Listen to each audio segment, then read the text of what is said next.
I certainly inspire to our investment in this community to it being a recognized place that when you talk about coming downtown to Detroit or visiting the city, Paradise Valley is part of that conversation.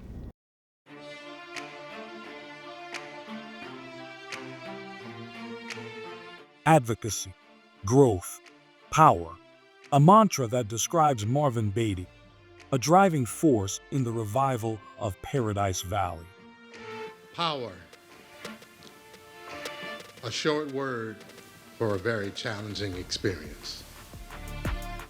Power is something that emanates from someplace deep inside. Power, to me, reflecting back on many, many years of the leadership of the Honorable Coleman Young, that is power.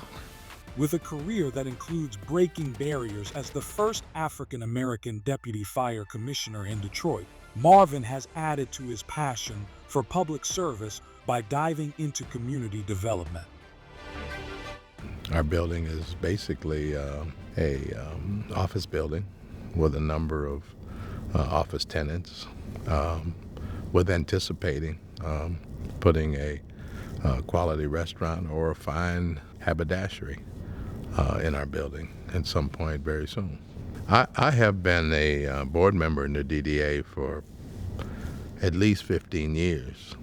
So I have been involved in most of the development that has transpired here in downtown Detroit. And there's a number of great projects for which we are obviously a part of. The new stadiums are all part of our portfolio, along with the Hudson building.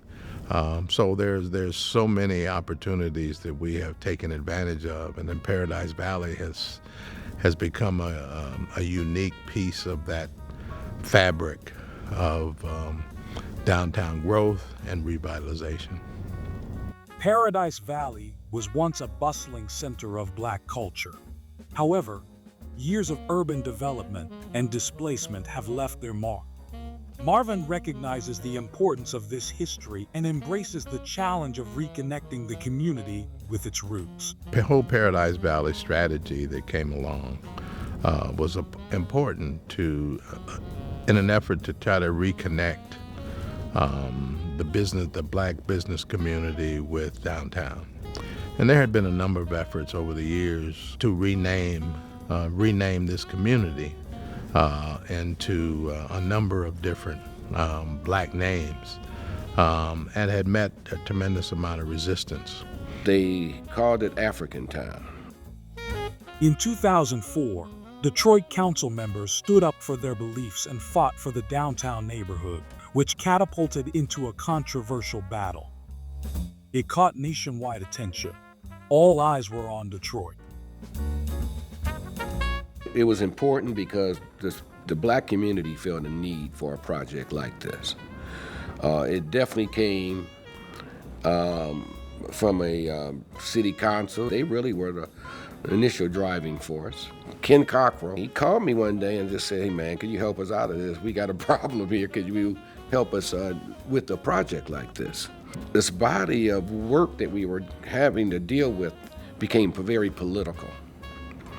And so when African Town came, it was controversial from the way it was done. Kwame Kilpatrick then did not initially support the concept.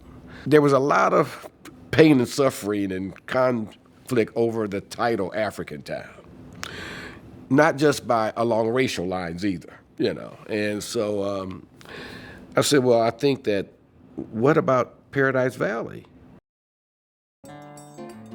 Plans for the new Paradise Valley began.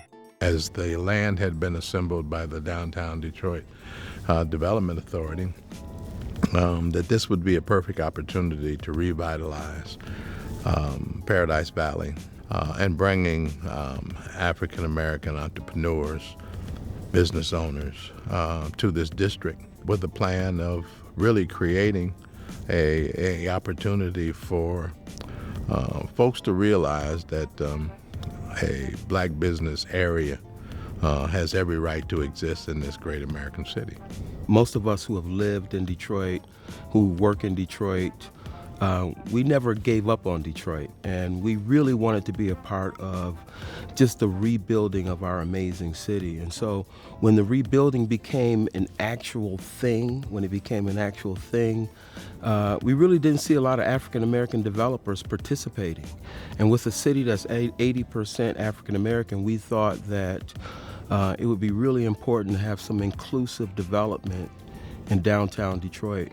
We wanted to build a destination neighborhood in downtown Detroit. You could spend $1 at an African American store, and that dollar would be spent at 5 other stores in the African American community before the money left. That's a sense of community. Every ethnic group tends to try to do that.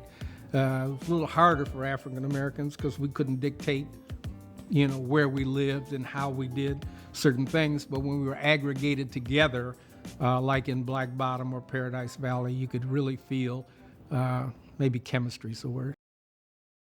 He aims to create a space that hosts quality restaurants and vibrant businesses that thrive and contribute to the community's revival. Marvin passionately advocates for spaces that reflect the heritage of the community, where people can gather, share stories, and celebrate their culture. Detroit is a city of over 600,000 residents. And everything that happens in the city of Detroit, stuff that's happening downtown, that's for Detroiters. We know people are coming from the suburbs to these things. We know people are coming from other parts of the world. We know that people came from all over to see the NFL draft. And we know that people come from all over to see the Techno Festival in downtown Detroit. Or when the Lions play, we know that people come from all over. But first and foremost, all of these events that happen in downtown Detroit, all of the restaurants that are opening in downtown Detroit, the stores, the shops, the businesses that are opening, first and foremost, they're for Detroiters. The new music hall, where you can have all kinds of shows, classes, all of these different experiences. And then you can go out and walk into our new Paradise Valley Alley that is being developed, where you can go and you can sit and you can eat and you can listen to music and pick up the vibe of what the historic Paradise Valley used to be like. Our new expansion is being funded through the use of municipal bonds, specifically 501c3 tax-exempt bonds. And those bonds are being issued by the Economic Development Corporation. They recognized that our new 7-story building would be the first modern concert hall to be built in Detroit in 80 years. They recognized the public nature of this building. It's all music front to back, but what it really is a community center. DEGC is principally responsible for 3 things. 1, small business support. 2, business development, attracting businesses here, and then 3, engaging with real estate developers. So the work that we do helps drive employment growth, population growth, affordable housing units. On the drive home, I can see and I can point to things that we've been involved with. So we really get to see results real time in what we do. Marvin Beatty's work sends a powerful message that communities can rise from the shadows of their history. His commitment to fostering collaboration and celebrating culture paves the way for a renewed sense of pride and engagement. Opportunities to do business, opportunities to live, opportunities to entertain, opportunities just to sit and relax. All of those things are what brings communities together and solidifies them as recognized places for folks to come. And Paradise Valley has to be part of Detroit's repertoire. of interesting places to come because it brings value, it reflects history, and it is a positive experience for anyone to come, either local or for out-of-towners.